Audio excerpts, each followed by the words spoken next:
My name's Jonathan Jervich. I am the 2018 Ohio Teacher of the Year, and I'm also the Teacher in Residence here at the Ohio Department of Education. I kind of wanted to know what were your questions about these different roles.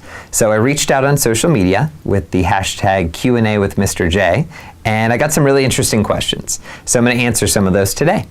Kara tweeted this one.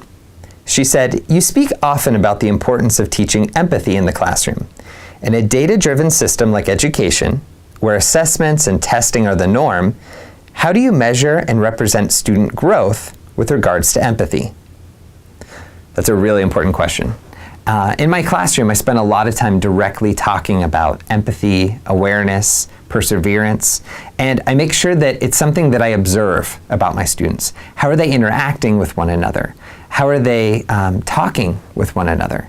How are they even working when they're next to one another? And we have real conversations about that.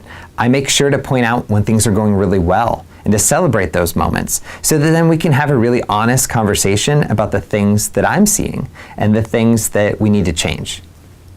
Flint asked this one on Facebook. He said, "What do you think brought you to be as empathetic as you are today?"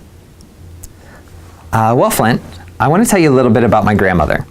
My grandmother, Josie, was blind, and she took care of me a lot in the summers or after school, and I learned a lot about empathy from her and from my relationship with her.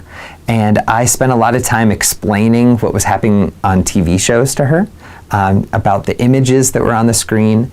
I spent a lot of time helping her around the house and really being engaged in conversation with her. And I think that brought me to an understanding of supporting and caring about other people in my life. At Shanahan Choir on Twitter asked this. They said, "Who would play you in a movie about your life? And what would the movie title be?"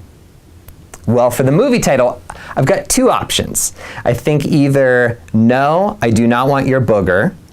I think that would be a pretty good title. Or "Adventures in Cardboard." Either one, not so sure. Booger or cardboard. And then Zach Braff would probably play me. Could you see it? Could it be a thing? Yeah, but he's way more built than you. It could.